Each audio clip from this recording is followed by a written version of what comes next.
quería comentarles. Hice un borrador porque la presentación es larga, a veces tendemos nosotros a extendernos en detalles.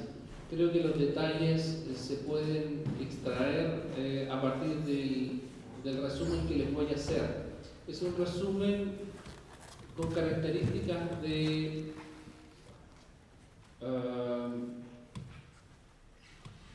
caminar. Vamos a dar varios pasos hoy día. Primero que todo, desde mi perspectiva como psicólogo, no me puedo centrar en el fenómeno social o sociológico de lo que significa el genocidio para los propios romas y lo que significa el genocidio para el resto de la sociedad. Me voy a centrar en lo que significa vivir el horror. Y lamentablemente, como lo mencioné ayer, no tiene una definición científica. Lo que sí hay una definición científica es del trauma. Un trauma personal, un trauma familiar y un trauma social. Primero que todo, hay que entender que el ser humano, la persona en sí, es una unidad. Si nosotros lo queremos entender, hacemos varias diferenciaciones, pero eso no significa que descompongamos al ser humano. El ser humano es ser humano y la persona es persona. Es una persona biológica, tiene una serie de características psicológicas, tiene una serie de comportamientos sociales, tiene roles, tiene la posibilidad de interactuar con otros seres humanos y también tiene un aspecto de trascendencia. Son 4 áreas que es importante tener en cuenta cuando uno explora una de las manifestaciones humanas más estremecedoras que a cualquier profesional de esta área le toca vivir, que es intentar entender la experiencia del horror. Esta unidad humana, esta persona humana que somos todos nosotros y nuestros componentes, nosotros, hay un término muy bonito, nosotros hacemos un proceso humano para convertirnos en personas. Nosotros hacemos un caminar. Nosotros caminamos desde la cuna hasta que nos llevan en un cajón. Nosotros hacemos un proceso humano que es un fluir. Y en este fluir, en este hacer proceso humano, vamos intentando integrarnos. Nos integramos como personas. Para ser persona hay que estar bien integrado. Para ser una buena persona hay que tener el corazón bien pegado, la cabeza bien fría y unas manos bien dispuestas a trabajar. Hay que integrarse en lo personal, hay que integrarse y formar parte de una sociedad, hay que formar parte de un pueblo y hay que también, para los que somos creyentes, hay que formar parte del pueblo de Dios. Por eso hablaba de las 4 dimensiones, si no lo olviden. Cuando se logra ser persona, se adquiere una identidad personal, una identidad social, y un conjunto de personas pueden lograr una identidad como pueblo. Cuando en la historia de esta humanidad se manifiesta esta denigración sistemática contra un pueblo específico, todas las bases de las cuales hemos estado conversando, la integración personal, la integración como pueblo, los componentes biológicos, sociales, psicológicos, espirituales, se empiezan a venir abajo. Cuesta mucho llegar a ser persona, cuesta muchísimos años convertirse en mujer y en hombre. Cuando uno ve la persecución, cuando uno ve la denigración, la propia identidad empieza a quebrarse. Cuando ocurre un fenómeno aún más grande, que es el ser no testigo, sino víctima de los horrores, se genera psicológicamente lo que llamamos nosotros un trauma. El trauma esencialmente lo que hace en el ser humano es interrumpir, es fragmentar, es quebrar, es destruir el tejido psicológico, emocional, biológico también lo vamos a ver, y el tejido espiritual. Y lo que hace esencialmente el trauma es borrar. Y cuando parte del mecanismo de defensa que tenemos los seres humanos para combatir hechos tan fuera de la normalidad y violencia tan sistemática pero tan brutal, ocurre esto de borrar. Y no solo borra quien sufre, sino borra quien hace. Es decir, víctima y victimario sufren el trauma de borrar el evento. Porque somos personas y porque cometemos hechos que bajo mi punto de vista no son humanos, son hechos inhumanos. Por esa razón no tenemos mecanismos para tolerarlo e integrar la experiencia, sino que el resto tampoco. Y yo lo que quisiera transmitirles hoy día es que para el resto de la sociedad, así como para ustedes, pueblo gitano, va a ser muy difícil mantener la memoria, porque es un trauma personal para los que sobrevivieron, pero es un trauma social para los que conviven con quienes sobrevivieron. Y es un trauma social para el resto de la sociedad. En general podría decir que no se puede ni se quiere. Lo que pasa con el horror es también bien especial porque el horror no se puede entender. Cuando se es víctima de hechos de violencia de tal magnitud y tal profundidad, para la persona que lo vive no tiene explicación, no tiene descripción, no hay palabras que describan el dolor. Yo quisiera que entre gitanos y payos podamos, desde el punto de vista psicológico, describir también, con la ayuda de Marcel, una palabra que describa el dolor de ser víctima y el resto de ver a esas víctimas todavía caminando. Es un dolor, pero también es un honor, como ustedes me han visto en la relación con Peter. Dado que no se puede describir, es muy difícil explicarle al resto qué es lo que pasó. Es muy difícil que alguien que haya estado no en la guerra, sino que haya sido víctima de todos los horrores de la guerra pueda explicar. Para alguien que está en un campo de concentración es aún más difícil porque su posición es pasiva, es víctima de él. Y como no se puede explicar porque no se puede integrar, es muy difícil que el otro me entienda. Para ustedes es más difícil aún. Yo he hecho un gran esfuerzo durante todo este tiempo, los 6 años que llevo en Metnos, los 11 años que llevo en Alemania, de intentar entender qué es lo que pasó, del punto de vista psicológico. Y hasta el momento me existe la convicción de que es muy difícil que alguien entienda esto, el horror. Las víctimas son las propias personas, hombres, mujeres, que en su momento, cuando fueron capturados, cuando fueron trasladados a los campos de concentración, ejercían distintas actividades. Algunos eran muy activos, algunos estaban combatiendo también. Hay algunos relatos de mujeres combatientes españolas. Tengo ahí un par de recortes que durante ese tiempo combatían el régimen fascista y fueron conducidas al campo de exterminio, campo de concentración de Ravensbrück. pero eran personas adultas y personas que tenían una causa, que abrazaban una causa y luchaban.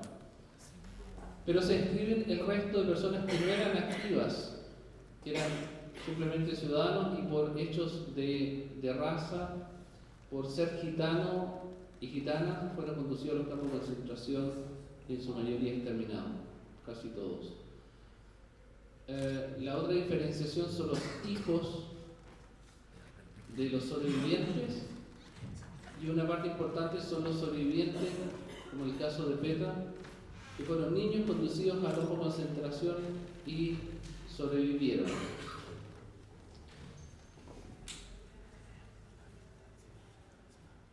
Por lo tanto, haciendo un breve recorrido, no se trata solo de la vivencia del horror, sino el horror en campo de concentración viene siendo la experiencia final de una serie de hechos que venían desde muy temprano en la historia, de un sistema de persecución, de exterminio, de ir borrando al pueblo gitano de la faz de la tierra. Y eso va generando una manera de vivir, una manera de ver el mundo, de verse a sí mismo y ver a los demás. Por supuesto que los sobrevivientes son muy pocos. Lo que a mí me ha tocado en Múnich es tener contacto directo con sobrevivientes, con hijos e hijas de sobrevivientes que tienen 50, 60 años, y con nietos de sobrevivientes que tienen entre 5 y 12, 15 años, más o menos por poner una edad. Es interesante, y lo vamos a ver en el tema del trauma. Actualmente estamos con una familia cuyas 3 mujeres que estamos atendiendo están gravemente enfermas, no pasan de 65 años. Una tiene 2 cánceres, un cáncer al cerebro y un cáncer al pulmón. La otra tiene una depresión severa y la otra tiene un problema en la espalda y una malformación en la espalda que le imposibilita moverse casi. Son 3 hermanas, hijas de sobrevivientes de campo de concentración de Polonia, que emigraron siendo muy niñas a Alemania. Es uno de los casos en general que uno podría decir: mira tú que esta gente va a morir y muere pronto, mira tú que la experiencia que se llevan de este mundo, siendo gitana, siendo Roma de Polonia, no es de las mejores. ¿Qué podemos hacer nosotros para ellas? Lo que hemos hecho los cientistas sociales, psicólogos, psiquiatras, es tratar de entender, tratar de ponerle nombre, tratar de agrupar en una serie de síntomas el fenómeno del trauma. Trauma, que significa una herida, un horror. Traten de...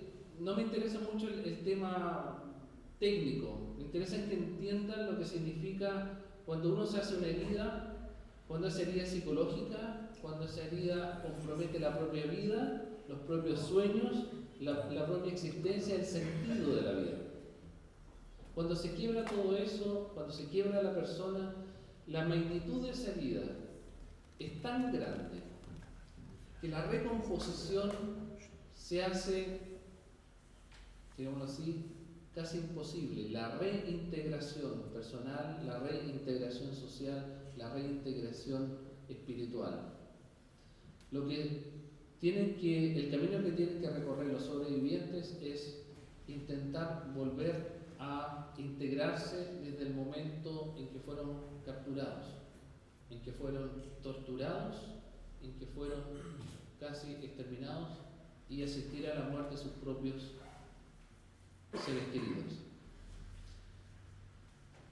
Claro, desde 1980 la denominación trauma se incorporó en en una especie de diccionario de enfermedades y trastornos psicológicos y psiquiátricos y le pusieron ese nombre, trastorno de estrés postraumático, que aparecen como consecuencia de un hecho traumático extremo. Yo le puse el horror, no es una descripción, no aparece la palabra horror por ninguna parte, solamente un hecho traumático extremo. Y si ustedes se dan cuenta, los científicos no saben describir, no sabemos describir lo que es extremo. ¿Qué es extremo? ¿Qué es ese hecho traumático extremo? A tal grado que las defensas mentales de una persona no pueden asimilarlo. El dolor no cabe. Es que simplemente no cabe en la persona, en sus familias, ni en nosotros. Cuando nosotros nos hablan de quién ha vivido el horror, nosotros no podemos entenderlo, a menos que lo vivamos. Y cuando lo vivamos, cuando seamos víctimas de tortura, cuando seamos víctimas de atrocidades, no vamos a poder explicarlo. Ese es un drama dramático, es un drama enorme que tienen todos los sobrevivientes. Por lo tanto, dado que ese dolor, esa herida se lleva tan profundo, se ven consecuencias negativas en muchos de los hijos de padres que han sufrido en los campos de concentración y se le denomina trauma transgeneracional. En segunda generación y también en tercera generación. Nosotros, para que lo entiendan un poco, en Medhouse trabajamos, voy a adelantar porque estoy acortando todo trabajamos en 5 áreas esenciales. Donde yo trabajo es todo lo que se llama Bildung, que es la crianza, acompañamiento, formación dentro de la familia. Trabajamos el tema habitacional, dónde viven, cómo viven. El tema salud, perdone al hermano, no lo alcancé a traducir, lo saqué muy rápido porque no lo tenía contemplado. El tema salud es importante porque tiene que ver con la salud psicológica y la salud física. Los sobrevivientes, los hijos sobrevivientes y los nietos están presentando, no tengo estadísticas lamentablemente, una serie de trastornos físicos, psicológicos y sociales. Donde yo podría resumir toda la experiencia es que es en esas 3 áreas donde se manifiesta la mayor cantidad de problemas. Trabajamos todo el tema de todo el trabajo, todas las actividades que se desarrollan y la participación política. Eso es esencialmente donde trabajamos. Tenemos que ver con todas esas áreas. Los que trabajamos con la población gitana en Múnich tenemos que saber de todas esas áreas. Ahí están las... Y en lo personal trabajo en el Centro de Asesoría para Familias Sinti Roma en Múnich y son esencialmente esas 4 áreas. El trabajo de este centro de asesoría es un trabajo preventivo, es un trabajo de asesoría directa, es un trabajo con redes de apoyo y es un trabajo terapéutico. El trabajo terapéutico, para trabajar con un sobreviviente, tiene que ser bastante transversal y atravesar todas las áreas que han sido dañadas, que son, resumiendo, todas. El sentido de la vida forma uno de los temas más profundos de daño, no solo en las personas, en los sobrevivientes, sino que también para la familia. Lo que yo me he dado cuenta es que para las familias Roma en Múnich es muy difícil, para las familias que son familias directas de sobrevivientes, resignificar la vida bajo el principio del amor, de la esperanza. Para muchos está fundamentado en una revancha, en un odio, en agresión, esencialmente los jóvenes. El trabajo más fuerte que hacemos con jóvenes es tratar de parar la cantidad de odio que que han ido generando, que ellos mismos también no pueden parar mucho. Obviamente con una sociedad que los sigue discriminando, una sociedad que los sigue dejando al margen, que los sigue empujando, según sus propias palabras, a una carrera delictiva. Eso lo he escuchado directamente de muchos funcionarios públicos que tienen que ver con menores y con la justicia. Estos chicos gitanos, su único destino es transformarse en delincuentes, porque eso lo llevan en la sangre, porque eso lo transmiten, se transmite de generación en generación. En ningún momento van a entender que lo que se lleva de generación en generación es el dolor, es la imposibilidad de demostrar lo importante que es que el resto se dé cuenta de lo que está pasando y luchar, como decía Marcel, contra el olvido también de mi propio olvido.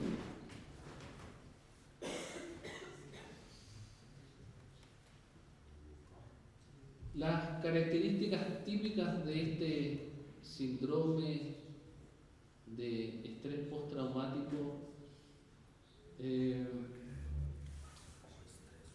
tienen que ver con la lucha que se da internamente en cada uno de ellos, y vamos a ver después que se dan los hijos y se dan los nietos, con los episodios reiterados de volver a vivenciar el trauma en forma de reviviscencias o sueños.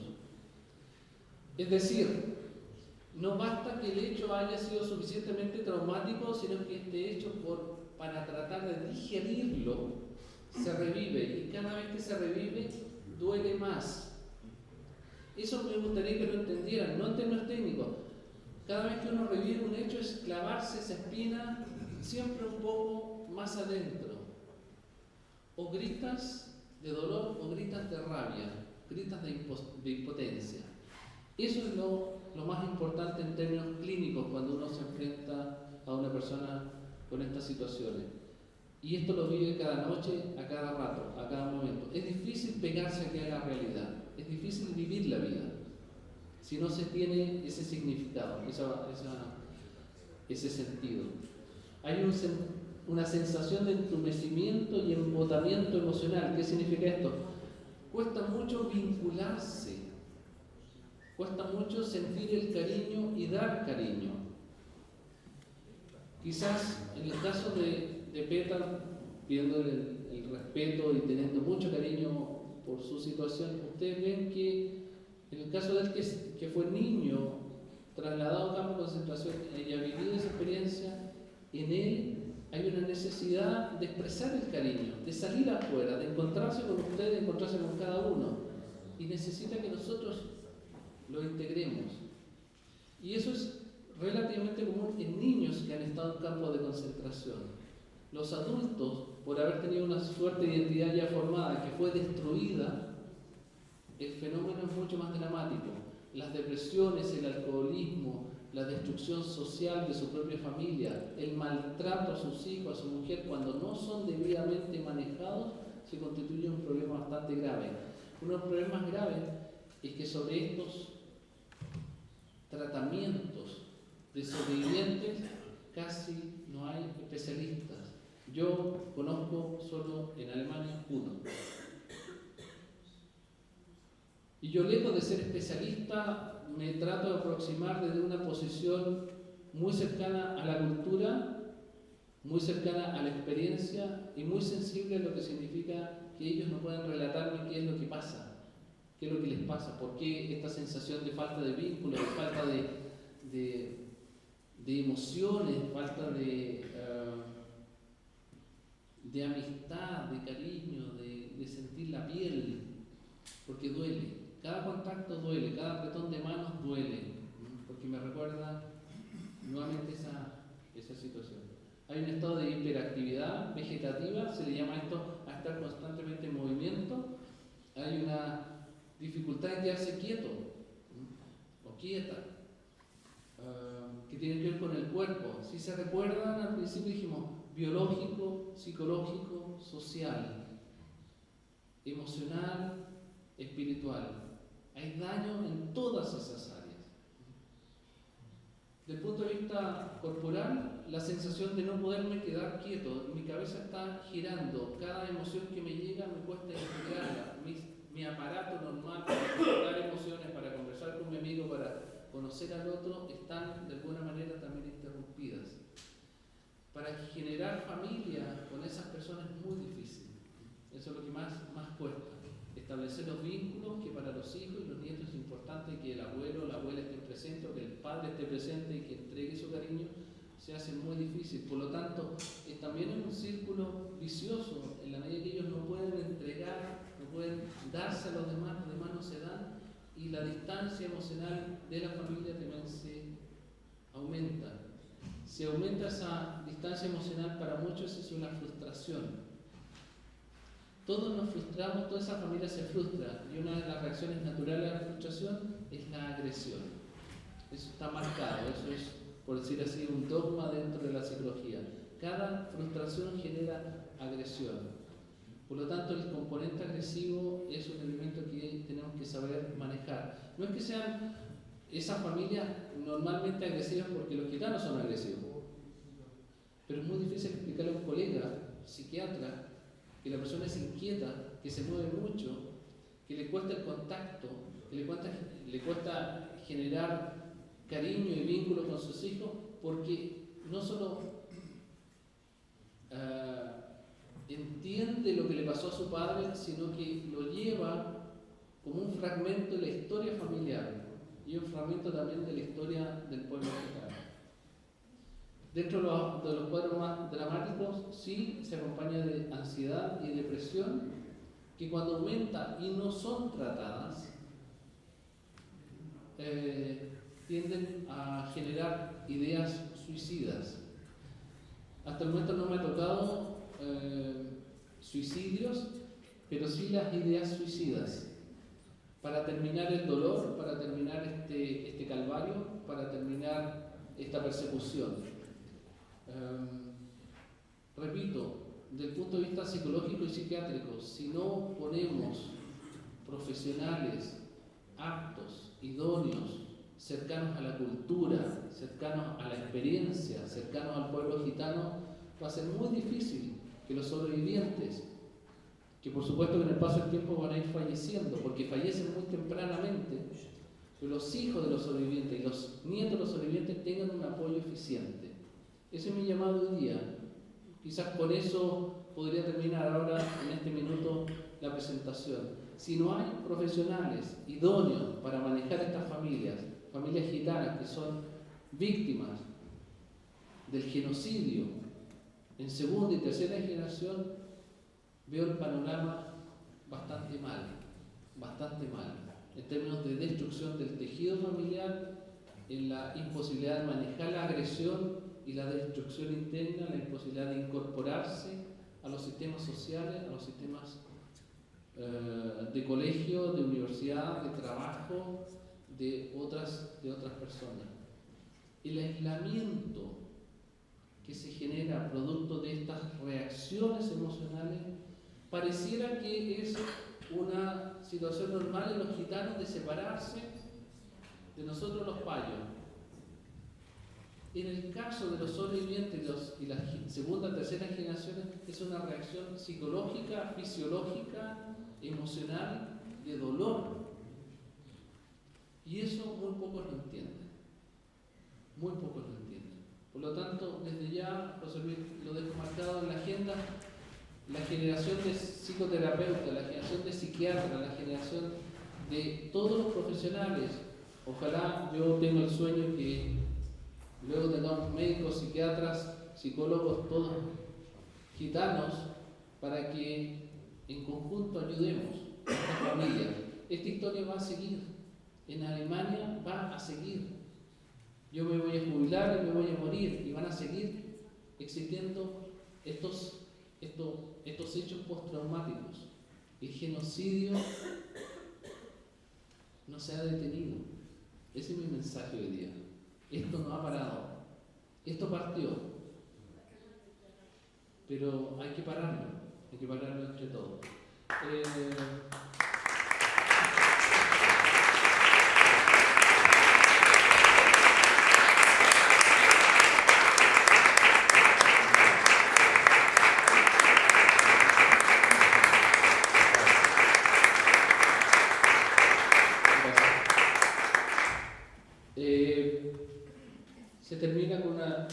transformación persistente de la personalidad, que es el hecho final de no haber sido capaz de incorporar una experiencia de este tipo en su propia vida, y también genera una transformación persistente en los vínculos familiares. Por eso digo que si no hay un cambio en la generación también ideológica dentro de lo que significa la descripción de estos síntomas, no es un síndrome de estrés postraumático, es una destrucción parcial o total de la capacidad del ser humano de volver a integrarse. Por lo tanto, no compete a la naturaleza del pueblo gitano, es una parte importante de responsabilidad de lo que a estas familias respecta, de los efectos del genocidio. Y me interesa también abrir los otros espacios, porque no estamos hablando solo de Alemania o de Múnich, estamos hablando de toda Europa, de todo el mundo, y donde la persecución y el exterminio se ha ejecutado estructuralmente en todas las partes del mundo. Y como me mira Ana Dalila, y en Sudamérica tenemos, además mezclados con otros sistemas represivos brutales de dictadura, o sea, se suman otros hechos. Remato solamente con un pensamiento, a raíz de una muy hermosa conversación que tuvimos con Bere, el resto de la mesa, hay 3 de acá. Mi única explicación de la unidad y sobrevivencia gitana es su capacidad de amar, de unirse entre sí, que eso no lo he visto. Llevo 30 años de ejercicio, son 55 años de vida, no lo he visto en otra parte ni con otras personas como ustedes. Y esencialmente, aparte podría decir sí, la capacidad de integración, pero en este caso, en esta conferencia, es la capacidad de soportar el dolor. Eso lo llevan ustedes. Tengo muchas preguntas sobre ustedes que después, si queremos conversar, ya hice algunas ayer y fue muy bueno, pero creo que la última explicación más grande de esta unidad y sobrevivencia gitana es que no puedo dejar de mencionarlo desde el punto de vista religioso. Mi única explicación es que ustedes son hijos de Dios. Mi única explicación. Y merecen un futuro mucho mejor. Gracias.